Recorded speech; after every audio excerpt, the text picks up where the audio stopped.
ওকে, এই হচ্ছে আমাদের অঙ্কটা, তাই না? বলছে কি যে average marks obtained by students in 8 paper of management was 60 and its standard deviation was 10 if the standard score is -1 and b equal to 1.5. calculate the numbers obtained by the student. এখানে সবগুলোই দেওয়া আছে, আমাদের স্টুডেন্টের সংখ্যাটা বের করতে বলছে। ওকে, আমি একটু সলিউশনে যাই আর বুঝাই, তাইলে বুঝতে সুবিধা হবে।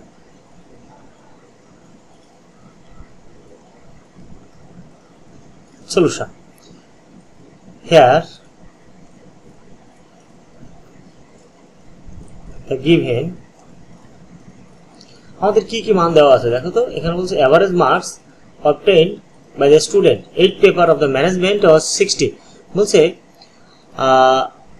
গড় মার্কস মানে অষ্টম পেপারে, ম্যানেজমেন্টের অষ্টম পেপারে ছাত্রছাত্রীদের গড় মার্কস কত আছে এখানে 60। ঠিক আছে, এইটাই হচ্ছে আমাদের পপুলেশন মিন। সো আমরা এখানে লিখবো হেয়ার মিন বা পপুলেশন মিনও লিখতে পারো। মিন, এই মিনকে আমরা এই মিউ দিয়ে প্রকাশ করবো। ঠিক আছে, মিউটা ঠিক এভাবে লিখতে হবে, মানে মিউটা লিখবে এরকম, ইউ লিখে এই এটা একটু ডানটা লম্বা করে দিবা জাস্ট এরকম। তো মিউ ইকুয়াল টু কত আছে এখানে 60 and its standard deviation is 10. Standard deviation STAN। Private পড়ার ঝামেলা এড়াতে আমাদের পেইড কোর্সে ভর্তি হতে পারেন। ঘরে বসে আপনার কোর্সটি সুন্দরভাবে শেষ করে নিতে পারবেন।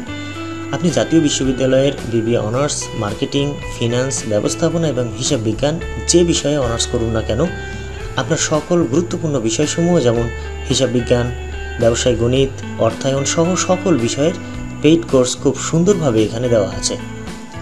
আপনার যে কোর্সটি প্রয়োজন সেটি এনরোল করে নিন।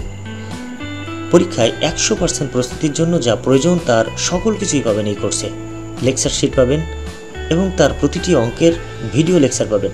কোনো বিষয় না বুঝলে ভিডিওর নিচে মেসেজ অপশন থাকবে, সেখানে মেসেজ করবেন, সাথে সাথে উত্তর পাবেন। থিওরির প্রশ্নগুলোর হ্যান্ড নোট পেয়ে যাবেন। চমৎকার সাজেশন পাবেন যা আপনার ভালো রেজাল্টের জন্য 100% প্রস্তুত করে তুলবে। ভর্তির জন্য bbaeducation.icu এই লিঙ্কে প্রবেশ করতে হবে এবং এখানে গেলেই দেখতে পাবেন, একটু নিচে আসলে কিভাবে আমার পেইড কোর্সে ভর্তি হবেন। এই ভিডিওটি অনুসরণ করে আপনি খুব সহজে ভর্তি হয়ে যেতে পারবেন।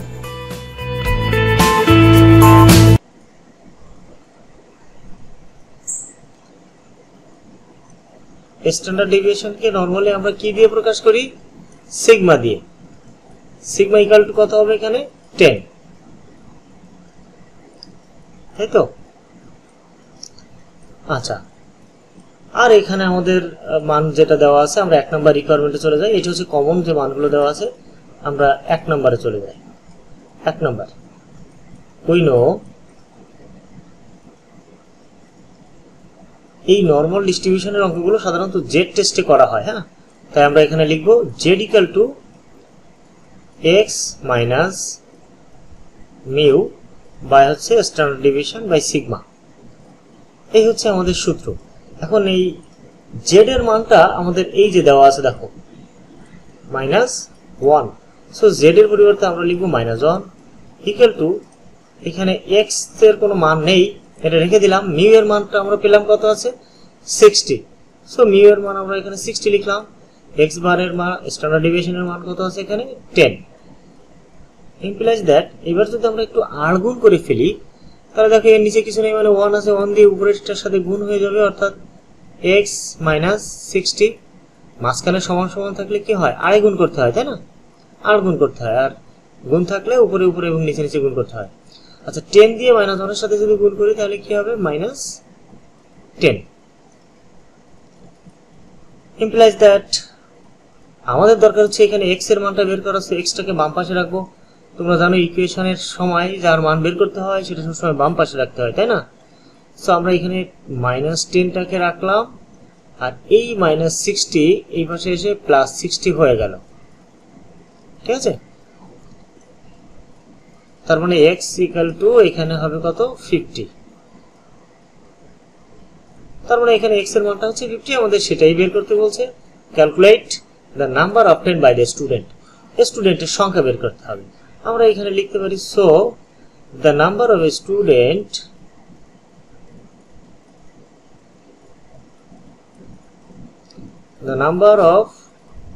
স্টুডেন্ট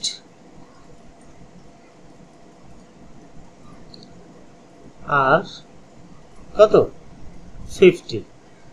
প্লাস এইটুকুই অঙ্ক। আচ্ছা, আমরা যদি নেক্সট অঙ্কটা করি তাহলে দেখো নেক্সট অঙ্কটা আমি এখানেই করে দেই, সাইডে করে দিলাম, এখানেই করি, ঠিক আছে। তো নেক্সট অঙ্কটা ঠিক একইভাবে 2 নাম্বার দিয়ে দেবো আমরা এখানে, বি নাম্বার। এখানে আমরা লিখবো we no z equal to কি থাকবে, সূত্রটা কি x minus mu divided standard deviation, তাই না, সিগমা। জি বলো। সূত্র কি সেমই থাকবে? হ্যাঁ, সূত্র সবসময় একই, নরমাল ডিস্ট্রিবিউশনের সূত্র এটাই সবসময়, ঠিক আছে। তো এক্স এর মান তো আমরা জানি না, রেখে দিলাম। আর মিউ এর মান আমরা পেয়েছিলাম কত, এখানে 60। সো আমরা মিউ এর মানটা এখানে 60 লিখে দিলাম। আর এই স্ট্যান্ডার্ড ডেভিয়েশনের মান কত আছে আমাদের, কত 10।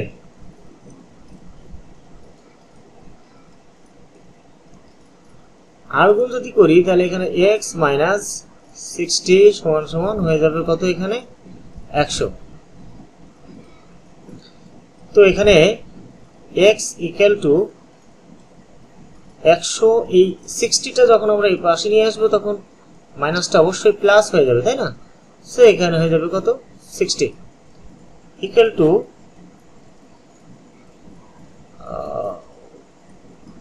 ও সরি, এখানে 1.5, রাইট। হ্যাঁ আমিও বুঝছি, এটা 1.5 হবে, তাই না। ওকে, তাহলে এখানে হবে 1.5, রাইট 1.5। সো আমরা এখান থেকে ক্যালকুলেশনটা তাহলে মনে হয় নিশ্চয়ই ভুল হয়ে গেছে, আমরা আবার একটু নতুন করি। এখানে ইমপ্লাইজ দ্যাট আমরা যদি গুণ করি 1.5 ইন্টু 10 কত আসবে, ক্যালকুলেটরটা করে রাখলাম। দেখো 1.5 ইন্টু হচ্ছে 10 ইকুয়াল টু 15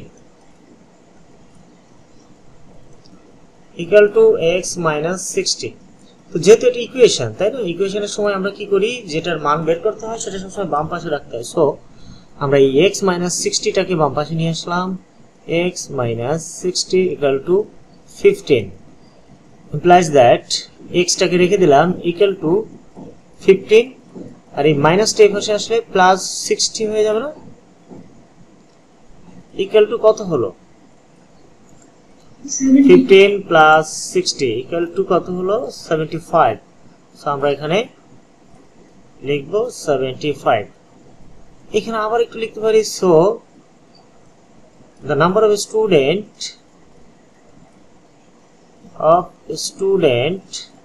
ছোট করে লিখে দিলাম, শর্ট করে, স্টুডেন্টস আর কত, 75। এটাই হলো আমাদের অ্যান্সার। হ্যাঁ, ঠিক আছে। কারোর বুঝতে কোনো সমস্যা হলে আমাকে বলো। জি, বি নাম্বারটা তো বুঝিয়ে দেন তো, 1.5 কইবে। এই 1.5 টা আমাকে দেওয়া আছে জেড এর মান। এখানে বলছে, দেখো এখানে বলছে স্ট্যান্ডার্ড স্কোর।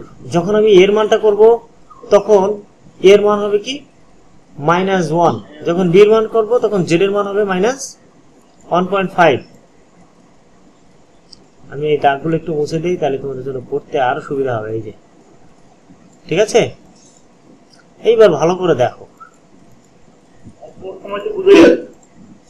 আচ্ছা, দেখো এখানে কি বলছে, average marks obtained by student in 8 paper of management of 60। বলছে ম্যানেজমেন্টের 8ম পেপার ম্যানেজমেন্টে স্টুডেন্টদের গড় মার্কস কত দেওয়া আছে, 60, তাই তো।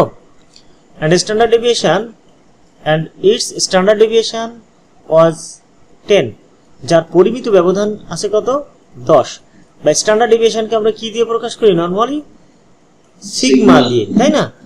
আর মিনটাকে আমরা প্রকাশ করি হচ্ছে মিউ দিয়ে। এখানে একটা বিষয় কিন্তু আমি আগের দিন তোমাদের বুঝিয়েছিলাম, সেটি হলো এক্স বার আর হচ্ছে মিউ, এখানে দুইটা গড় দেওয়া থাকে সবসময়, একটা হচ্ছে পপুলেশন মিন আর একটা হচ্ছে স্যাম্পল মিন। তো এটা আমরা পরবর্তী যে আরো অঙ্ক যখন করব তখন আমরা বুঝতে পারবো যে কোনটা স্যাম্পল মিন বা নমুনার গড় আর কোনটা হচ্ছে পপুলেশন মিন বা সমগ্রকের গড়। এটা আমরা নেক্সট যখন অঙ্ক করব, যে অঙ্কে যে একটা অঙ্কে দুটো মানই দেওয়া থাকে, ঠিক আছে, সেখানে যে যদি আমি এটা বুঝাই তাহলে আরো ভালো বুঝতে পারবো। আপাতত আমরা কি এই যে মিনটা, এটাকে আমরা population mean mu equal to 60 ধরে নেব, ঠিক আছে, আর standard deviation sigma equal to 10 ধরে নিলাম। আচ্ছা, এই দুইটা মান তো আমাদের কমন মান দেওয়া আছে। এবার নিচে বলছে standard error, sorry standard score is হচ্ছে -1 আর বির মান হচ্ছে 1/5। এই স্ট্যান্ডার্ড স্কোর হচ্ছে জেড এর মান। সো জেড এর মান যেহেতু দেওয়া আছে, আমরা আমাদের ওই যে নর্মাল ডিস্ট্রিবিউশনের সূত্রটা এখানে বসাবো, Z equal to X minus mu divided standard deviation বা সিগমা। এই হলো আমাদের নর্মাল ডিস্ট্রিবিউশনের সূত্র। এখন আমরা জেড এর মানটা বসিয়ে দিলাম, এক্স এর মান তো আমাদের এখানে দেওয়া নেই, সো সেটা আমরা এখান থেকে বের করব। আর মিউ এর মান হচ্ছে 60, স্ট্যান্ডার্ড ডেভিয়েশন হচ্ছে 10। তো এখানে যদি আমরা আর গুণ করি তাহলে এখানে এক্স মাইনাস 60 হবে, আর 10 এর সাথে -1 গুণ করলে -10 হয়ে গেল। ক্যালকুলেশন করলে আমরা এক্স এর মানটা পেয়ে গেলাম। এটাই হচ্ছে আমাদের নাম্বার অফ স্টুডেন্ট, ঠিক আছে। আচ্ছা, তোমরা একটা মিনিট একটু ফোনটা রিসিভ করা দরকার।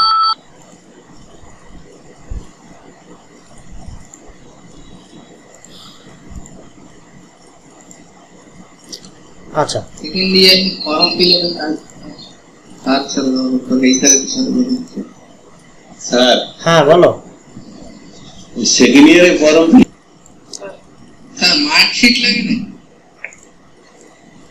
আচ্ছা, এই অঙ্কটা নিয়ে আর কারো কোনো কোশ্চেন আছে কিনা?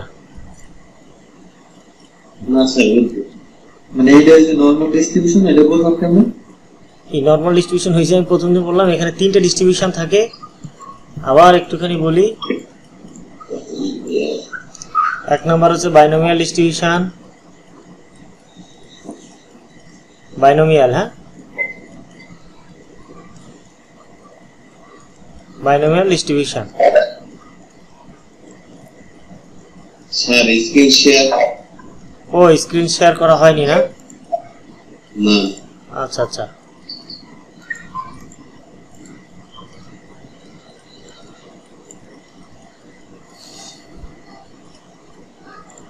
Binomial distribution. হ্যাঁ, 2 নম্বরে হলো পয়সন ডিস্ট্রিবিউশন।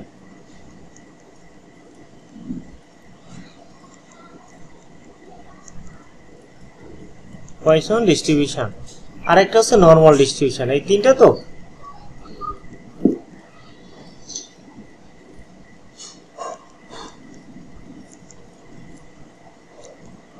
আচ্ছা, এইটা যদি এন এর মানটা x30 কম থাকে, সরি, তখন আমরা বাইনোমিয়াল ডিস্ট্রিবিউশনে করব। x এর মানটা যদি 30 থেকে বড় হয়, হ্যাঁ, তাহলে আমরা এই পয়সন ডিস্ট্রিবিউশনে করব। আর নরমাল ডিস্ট্রিবিউশনটা একেবারেই আলাদা। এখানে বেশ কয়েকটা জিনিস তোমার সামনে থাকবে, সেটা হচ্ছে এক্স বারের মান থাকতে পারে, মিউ এর মান দেওয়া থাকবে, স্ট্যান্ডার্ড ডেভিয়েশন দেওয়া থাকবে, স্ট্যান্ডার্ড স্কোর দেওয়া থাকবে, তাই না?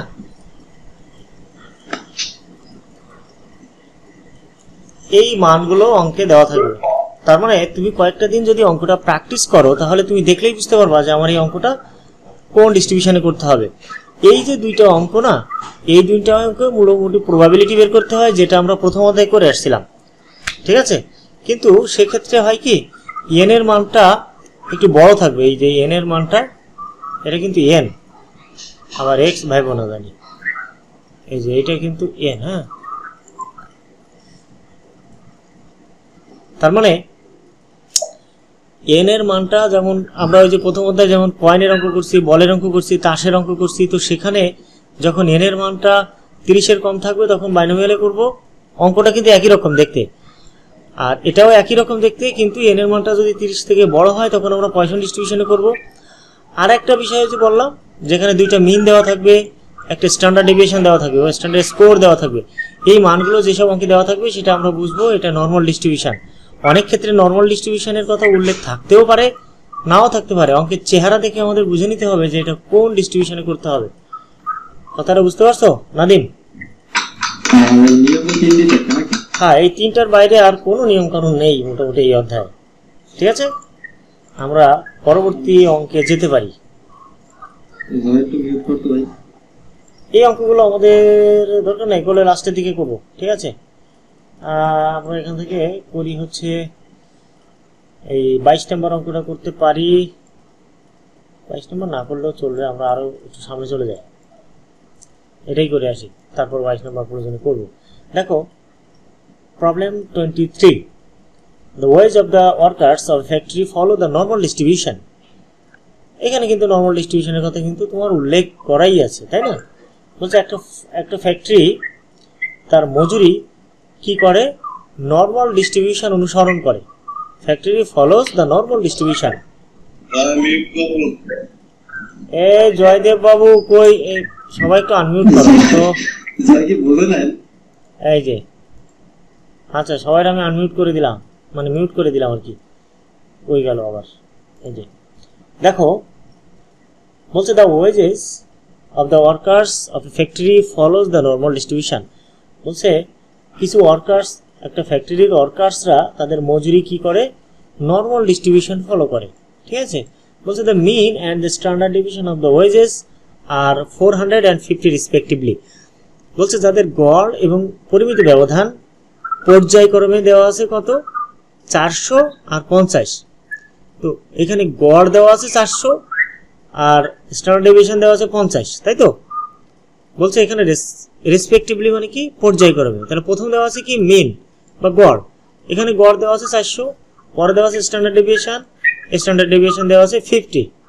ঠিক আছে, আচ্ছা তারপর বলছে if 40 labours get wages below টাকা 350। বলছে যদি 40টা লেবারের মজুরি গড়ে কত হয়, 350 টাকা হয়। What is the total number of the workers of the factory. ফ্যাক্টরির টোটাল নাম্বারটা কত হবে সেটি আমাদের বের করে দেখাতে হবে। আচ্ছা, তো আমরা অঙ্কটা করার জন্য একটুখানি অঙ্কটা নিয়ে নিই।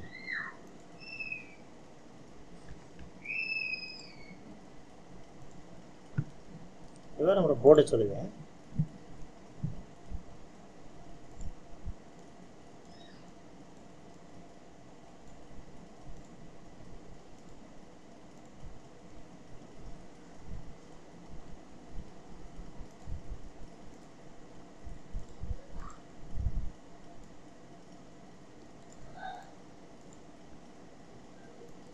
ওকে, তো এই হচ্ছে আমাদের মূল অঙ্কটা। এখন আমাদের এই অঙ্কে কি কি মান দেওয়া আছে সেই মানগুলো আগে আমরা একটু লিখে নেব। ঠিক আছে, আমরা সলিউশনে চলে যাই।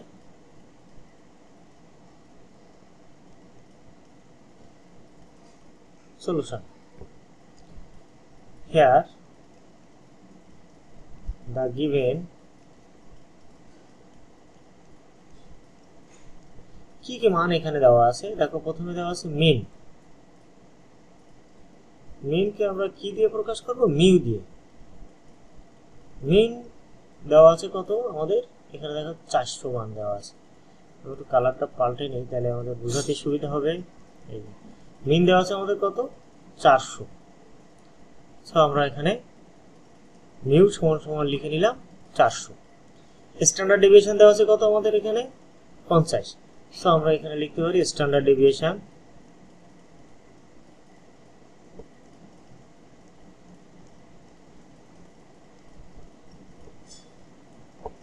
স্ট্যান্ডার্ড ডেভিয়েশনকে আমরা সিগমা দিয়ে প্রকাশ করি। Sigma equal two 50।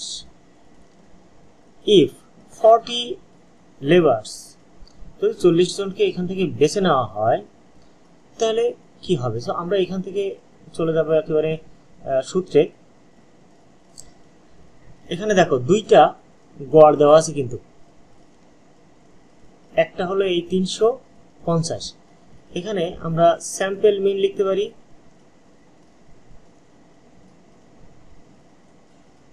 স্যাম্পল মিন এটাকে আমরা x বার দিয়ে প্রকাশ করি, সমান সমান দেওয়া আছে কত 350, ঠিক আছে। হ্যাঁ, এইটাই আমি এখন একটু তোমাদের বোঝানোর চেষ্টা করি, তোমরা একটু ভালো করে খেয়াল করো, কারণ এই জিনিসটা যদি আমরা না ধরতে পারি যে কোনটা স্যাম্পল মিন কোনটা পপুলেশন মিন, তাহলে কিন্তু নর্মাল ডিস্ট্রিবিউশন অঙ্কগুলো করতে আমাদের জন্য একটু জটিল হয়ে যাবে। দেখো নমুনা জিনিসটা কি সেটা আগে একটু জানতে হবে। নমুনা মানে কি, অনেকগুলো বিষয় আমরা সবসময় কি করি, যেমন তোমরা ওই যে মেয়েরা যখন ভাত রান্না করে দেখো কি পুরো হাঁড়ির ভাতগুলো কিন্তু প্রত্যেকটা চেপে চেপে দেখে না, উপর থেকে একটা নিয়ে দেখে, তাই না, যে টোটাল ভাতগুলো সিদ্ধ হলো কিনা। তার মানে ওই যে উপর থেকে একটা ভাত নিয়ে এসে টেস্ট করে দেখলো যে সবগুলো ভাত ঠিক আছে কিনা, তার মানে কি ওই একটা ভাত ওইটা কি একটা নমুনা নিয়ে দেখলাম না, একটা স্যাম্পল নিলাম, তাই না। আমরা একটা নিয়ে দেখি, প্রত্যেকটা ভাত তো আর টিপে টিপে দেখা সম্ভব না, তো আমরা একটা নিয়ে দেখি, টেস্ট করে দেখি। তো এই যে একটা দুইটা বা পাঁচটা নিয়ে আমরা যখন টেস্ট করি বা আমরা যখন জরিপ করি, তখন ওই যে সংখ্যাটা নেই ওইটাকে বলা হয় নমুনা। দেখো এখানে কিন্তু মাত্র এই যে 40টা লেবারকে নেওয়া হলো, এই 40টা লেবারকে আমরা কি বলতে পারি, একটা নমুনা নেওয়া হয়েছে। এবং এই 40টার যে গড় সেটা কি, এই 40টার গড়কে আমরা কি বলতে পারি, নমুনার গড়। নমুনার গড়ের ক্ষেত্রে একটা নমুনার মান দেওয়া থাকে, যেমন 40টা 50টা বা 20টা একটা এনের মান দেওয়া থাকে। আর সমগ্রকের গড় মানে কি, একটা বড় পরিসরে গড় বের করা। আমি যদি একটা উদাহরণ দিই তাহলে বুঝতে পারবা। ধরো তোমাকে বলা হলো জাতীয় বিশ্ববিদ্যালয়ের পরিসংখ্যানের গড় মার্কস কত 45, কতজনের গড় মার্কস তা কিন্তু বলে নাই। জাতীয় বিশ্ববিদ্যালয়ে প্রায় প্রত্যেক বছর 4 লক্ষ স্টুডেন্ট ভর্তি হয়, তাই না। তো এই 4 লক্ষ স্টুডেন্টেরই আমি ধরে নিলাম, বা এখানে 4 লক্ষ স্টুডেন্ট তো আর জাতীয় বিশ্ববিদ্যালয়ে সব থাকে না, কেউ চলে যায়, কেউ পড়ালেখা স্টপ করে। এখন একটা বড় একটা সংখ্যা জাতীয় বিশ্ববিদ্যালয়, এটা সারা বাংলাদেশ জুড়ে যত স্টুডেন্ট আছে সেকেন্ড ইয়ার বা থার্ড ইয়ারে, তাদের পরিসংখ্যানের মার্কস দেওয়া আছে কত 45, বুঝতে পারছো। এবার তুমি চিন্তা করলে যে এই 45 কি আসলেই ঠিক আছে, আমি একটু টেস্ট করে দেখি। তো এখন তুমি যদি টেস্ট করতে চাও তাহলে তোমাকে কি করতে হবে, এইখানে যে যতজন স্টুডেন্ট আছে, হয়তো প্রায় 4 লক্ষাধিক স্টুডেন্ট ভর্তি হয়, তাহলে 4 লক্ষাধিক স্টুডেন্টের কাছে যে তো আর পরিসংখ্যানের এই যে মার্কসটা শুনে আসা তোমার পক্ষে সম্ভব না, তাই না।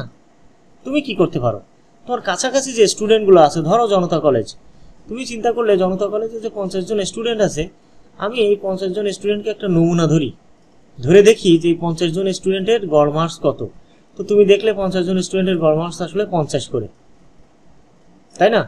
তাহলে কি দাঁড়ালো, এই যে 45 জন স্টুডেন্ট, এইটাকে বলা হবে, এই 45 জন গড় 45 যে মার্কসটা, এটাকে বলা হবে সমগ্রকের গড় বা পপুলেশন মিন, যেটাকে আমরা মিউ দিয়ে প্রকাশ করে থাকি, ঠিক আছে। আর এই যে বড় একটা সংখ্যা থেকে আমরা একটা সামান্য কিছু সংখ্যা নিলাম 50 জন, এই 50 জনের যে গড় সেটাকে আমরা বলি স্যাম্পল মিন বা নমুনার গড়, এটাকে আমরা x বার দিয়ে প্রকাশ করে থাকি। জিনিসটা কি বুঝতে পারছো। অর্থাৎ বড় পরিসরে যে গড়টা দেওয়া থাকে সেটাকে আমরা বলি পপুলেশন মিন, আর ওর থেকে সামান্য কিছু সংখ্যা মানে নমুনা নিয়ে যে আমরা গড়টা বের করি, সেই গড়টাকে আমরা বলি পপুলেশন স্যাম্পল মিন বা নমুনার গড়। এখানে দেখো এই যে 400টা, একটা ফ্যাক্টরিতে কয়েক হাজার বা কয়েক লক্ষ লোকও থাকতে পারে, তাই না। তো সেখানে যাদের কি বলছে মজুরি দেওয়া আছে 400 টাকা করে, তাই না। এবার বলছে কি ওইটা ঠিক আছে কিনা সেটা দেখার জন্য 40 জন মজুরিকে বা ওয়ার্কার্সকে বেছে নেওয়া হলো, 40 জন শ্রমিককে বেছে নিলাম, তাদের গড় মজুরি কত 350 টাকা করে, তাই না। তাহলে এই 350 টাকাটা কি নমুনার গড়। এই যে 40টা নমুনা নিলাম বা 40 জনকে বেছে নিলাম, বেছে গড় করলাম, তাই এটাকে আমরা বলতে পারি নমুনার গড়। আর এইটা হচ্ছে বড় পরিসরে একটা গড় করা, ওই ফ্যাক্টরিতে কয়েক হাজার শ্রমিক থাকতে পারে, কয়েক লক্ষ শ্রমিক থাকতে পারে, তাদের গড় করেছে সেটা হলো 40, এটাকে আমরা বলি পপুলেশন মিন, এটাকে আমরা মিউ দিয়ে প্রকাশ করি, ঠিক আছে। কে বোঝেনি এইটুকু বলো তো।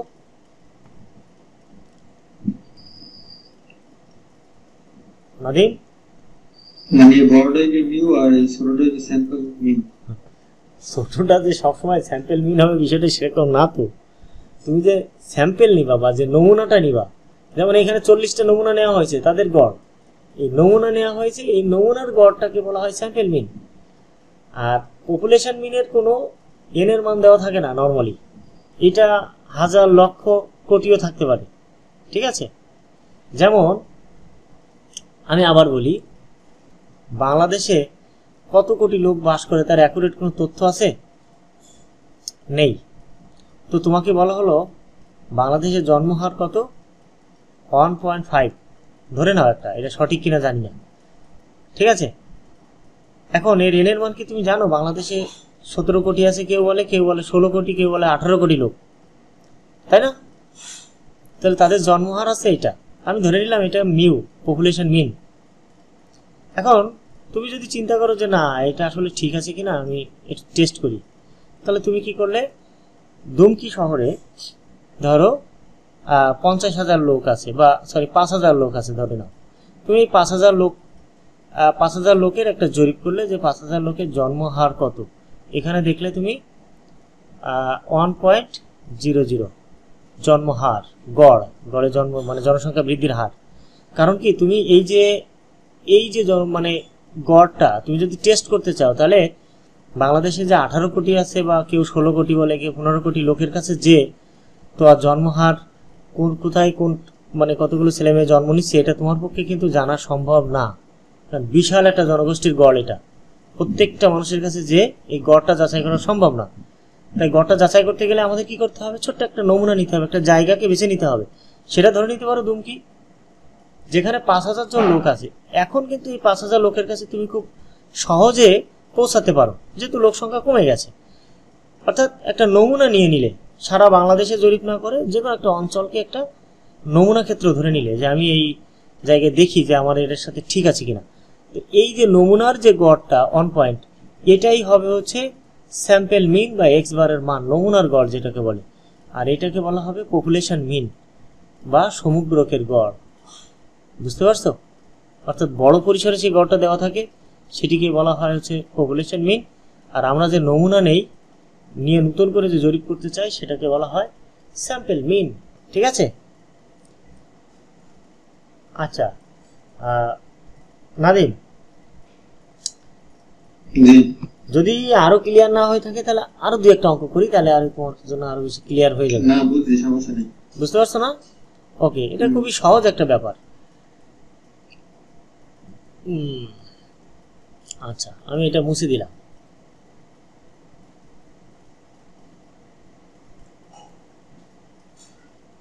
তো এখন আমরা একটু চলে যাই সূত্রে, তাই না?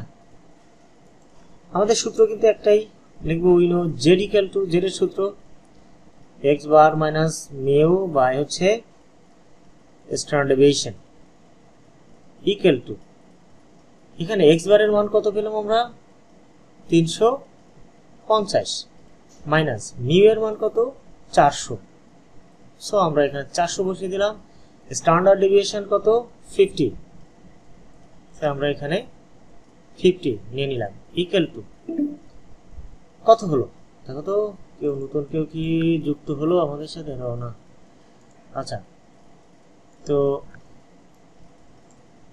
350 minus 400 equal to 50 divided 50 equal to -1। কত হলো এখানে? -1। তো জেড এর মান আমরা স্ট্যান্ডার্ড স্কোর যেটা, সেটা পেলাম হচ্ছে -1।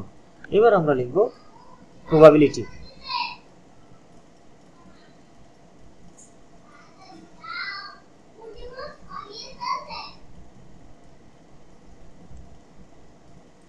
প্রবাবিলিটি পি ইকুয়াল টু, কি করব, আমাদের স্ট্যান্ডার্ড স্কোর 0.5 থেকে আমরা এটা বিয়োগ করব 1 এর মান।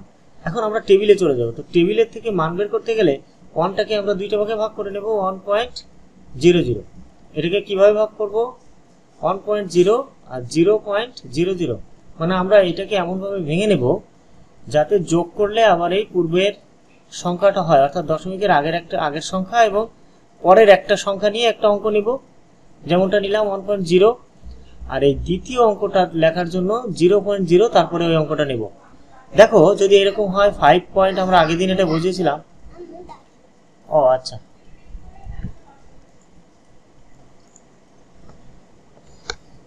নাদিম জি ওকে। তো এটা কি মনে আছে আমরা কিভাবে টেবিল থেকে মান বের করতাম? যদি এখানে 5.68 থাকে তাহলে আমরা কি করতাম? প্রথমে দশমিকের আগের একটা সংখ্যা, পরে একটা অঙ্ক নিয়ে মোটামুটি ভাবে একটা অঙ্ক করে নিতাম। আর এই দ্বিতীয় অঙ্কটা কিভাবে বের করতাম? 0.08 এভাবে বসাতাম না, যোগ করলে যেন আগের মতোই হয়। তো আমাদের এবার হচ্ছে 1.0 আর 0.00 এই দুইটা জিনিস আমাদের এই দুইটা মান দিয়ে আমাদের টেবিলের মানটা বের করে আনতে হবে। চলো আমরা টেবিলটা ওপেন করি।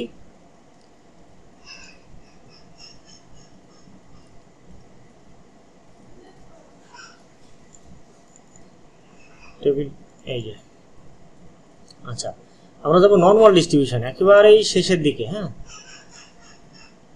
নর্মাল ডিস্ট্রিবিউশনটা কই? কাই স্কয়ার টেস্ট উপরে লেখা আছে, দেখো প্রত্যেকটা ডিস্ট্রিবিউশনের উপরে টেবিলের ক্ষেত্রে এখানে দেখো এফ ডিস্ট্রিবিউশন, এটা আমাদের জন্য না, আমাদের দরকার হচ্ছে নর্মাল ডিস্ট্রিবিউশন। সো দেখো এটাও না, আমাদের নর্মাল ডিস্ট্রিবিউশন উপরে লেখা থাকবে। এফ ডিস্ট্রিবিউশন এটাও আমাদের জন্য না, মানে ওটা আমাদের পরবর্তী অঙ্কে লাগবে, কিন্তু আপাতত লাগতেছে না। আমরা যাব নর্মাল ডিস্ট্রিবিউশনে।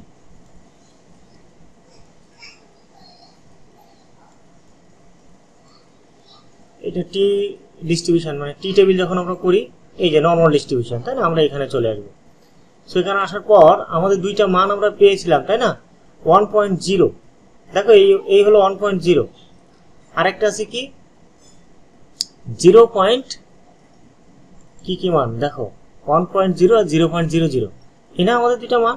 সো আমরা যদি এখন এখান থেকে দেখি যে 1.0 হলো মানটা এই, আর 0.00 এটা, তাহলে এই সোজা আমরা নামবো আর এই সোজা আসবো, তার মানে আমাদের মানটা আসবে হচ্ছে এইটা। দেখো 0.3413, ঠিক আছে? 0.3413, তাহলে এখানে কত আসবে? 0.3413। ব্যাস, এই দুইটা আমরা এবার একটু বিয়োগ করব। 0.5 মাইনাস 0.3413 ইকুয়াল টু 0.158, 0.158, ঠিক আছে? আচ্ছা, এবার আমাদের এখানে কি বের করতে বলছে দেখো, what is the total number of the workers of the factory. ফ্যাক্টরির টোটাল নাম্বারটা আমাদের বের করতে হবে। ওকে, তো টোটাল নাম্বারটা বের করতে গেলে আমাদের স্ট্যান্ডার্ড ডিভিশনকে জাস্ট এই সংখ্যাটা দিয়ে ভাগ করলেই আমাদের হয়ে যাবে। সো আমরা একটু লিখি, the total number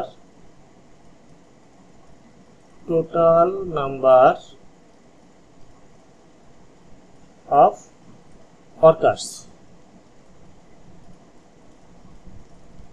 equal to, আমাদের স্ট্যান্ডার্ড ডিভিয়েশন কত ছিল? 50। 50কে এই প্রবাবিলিটি দিয়ে ভাগ করলেই টোটাল নাম্বারটা পাওয়া যায় 158 ইকুয়াল টু। খুব সহজ জিনিস। যদি আমাদের এখানে total number of the workers বা নাম্বার অফ স্টুডেন্ট বের করতে বলে, সেক্ষেত্রে আমরা আগে প্রবাবিলিটি বের করবো। এটা দিয়ে আমাদের দেখো একটা স্ট্যান্ডার্ড ডেভিয়েশন দেওয়া থাকবে উপরে, এই যে দেখো স্ট্যান্ডার্ড ডেভিয়েশন 50 দেওয়া আছে না?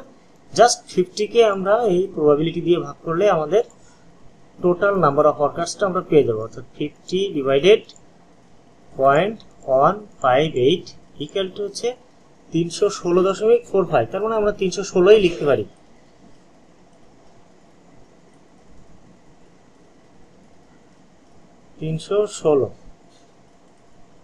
এতজন অ্যান্সার। তাহলে যদি নর্মাল ডিস্ট্রিবিউশনের ক্ষেত্রে নাম্বার অফ ওয়ার্কার্স বের করতে বলে, নর্মালি আমরা কি করব? নর্মাল ডিস্ট্রিবিউশনের মাধ্যমে আমরা প্রবাবিলিটিটা বের করে নেব এবং কি করব? ওই স্ট্যান্ডার্ড ডিভিশনকে ওই প্রবাবিলিটিটা দিয়ে ভাগ করব, তাহলে আমাদের নাম্বার অফ স্টুডেন্টটা বের হয়ে যাবে। এই খুব সহজ এবং খুব সিম্পল একটা অঙ্ক। পরীক্ষায় কিন্তু এই জাতীয় অঙ্ক আসে, মনে রাখবো কিন্তু। এবং আমাদের সামনে এই জাতীয় আরো অনেকগুলো আমরা অঙ্ক করব নর্মাল ডিস্ট্রিবিউশন। যাদের এই নর্মাল ডিস্ট্রিবিউশন নিয়ে একটু ভয়ে আছো বা আতঙ্কে আছো, ঠিক আছে, এরপরে দেখবো অনেক সহজ অঙ্ক আছে যেগুলো পরীক্ষায় আসে, নর্মাল ডিস্ট্রিবিউশন এত জটিল অঙ্ক আসে না। এখান থেকে ম্যাক্সিমাম ক্ষেত্রে অঙ্ক আসে হচ্ছে পয়সন ডিস্ট্রিবিউশন আর বাইনোমিয়াল ডিস্ট্রিবিউশনের অঙ্ক। নর্মাল ডিস্ট্রিবিউশনের অঙ্ক খুবই কম আসে, ঠিক আছে? কারণ এখানে ওই যে ছক ঠক আবার পরীক্ষার হলে নিয়ে যাওয়া লাগে, তো অনেক সময় অনেকে নিতে দেয় না বা অনেক সময় নিয়ে যাওয়া সমস্যা বোধ করে, যে কারণে নর্মাল ডিস্ট্রিবিউশনের অঙ্ক পরীক্ষায় কিন্তু খুবই কম আসে। বিষয়টা মাথায় রেখো। এজন্য ভয় পাওয়ার কিছু নেই। আমরা এখান থেকে বাইনোমিয়াল ডিস্ট্রিবিউশন তো আমরা মোটামুটি শিখে গেছি, আর পয়সন ডিস্ট্রিবিউশনটা আরো একটু বিস্তারিত শিখবো সামনে। কারোর কোনো প্রশ্ন আছে কিনা? জয় বলো। হ্যাঁ, এই 1 পয়েন্ট কোনটা? 0.5 ও 0.5, এটা হচ্ছে 5% সিগনিফিক্যান্ট লেভেলের উপর। এই 0.5 থেকে স্ট্যান্ডার্ড স্কোর হচ্ছে 0.5, সবসময় আমরা 0.5 থেকে বিয়োগ করব, মানে ওটা নির্দিষ্ট 0.5 থেকে আমরা বিয়োগ করব। যদি 0.5 থেকে ছোট হয় আর কি, খুব সিম্পল নিয়মটা মনে রাখো, এই যে মানটা যদি 0.5 থেকে ছোট হয় তাহলে আমরা 0.5 থেকে বিয়োগ করব, বড় হলে 0.5 এর সাথে যোগ করে দেবো 0.5 এর থেকে যদি বেশি হয়। এই সহজ জিনিস।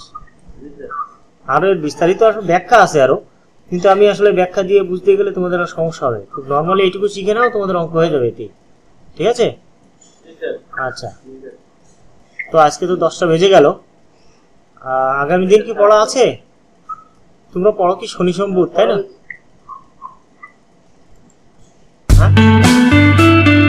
প্রাইভেট পড়ার ঝামেলা এড়াতে আমাদের পেইড কোর্সে ভর্তি হতে পারেন। ঘরে বসে আপনার কোর্সটি সুন্দরভাবে শেষ করে নিতে পারবেন। আপনি জাতীয় বিশ্ববিদ্যালয়ের বিবিএ অনার্স, মার্কেটিং, ফিনান্স, ব্যবস্থাপনা এবং হিসাব বিজ্ঞান যে বিষয়ে অনার্স করুন না কেন, আপনার সকল গুরুত্বপূর্ণ বিষয়সমূহ যেমন হিসাব বিজ্ঞান, ব্যবসায় গণিত, অর্থায়ন সহ সকল বিষয়ের পেইড কোর্স খুব সুন্দরভাবে এখানে দেওয়া আছে। আপনার যে কোর্সটি প্রয়োজন সেটি এনরোল করে নিন। পরীক্ষায় 100% প্রস্তুতির জন্য যা প্রয়োজন তার সকল কিছুই পাবেন এই কোর্সে। লেকচার শিট পাবেন এবং তার প্রতিটি অঙ্কের ভিডিও লেকচার পাবেন। কোনো বিষয় না বুঝলে ভিডিওর নিচে মেসেজ অপশন থাকবে, সেখানে মেসেজ করবেন, সাথে সাথে উত্তর পাবেন। থিওরির প্রশ্নগুলোর হ্যান্ড নোট পেয়ে যাবেন। চমৎকার সাজেশন পাবেন যা আপনার ভালো রেজাল্টের জন্য 100% প্রস্তুত করে তুলবে। ভর্তির জন্য bbaeducation.icu এই লিঙ্কে প্রবেশ করতে হবে এবং এখানে গেলেই দেখতে পাবেন একটু নিচে আসলে কিভাবে আমার পেইড কোর্সে ভর্তি হবেন। এই ভিডিওটি অনুসরণ করে আপনি খুব সহজে ভর্তি হয়ে যেতে পারবেন।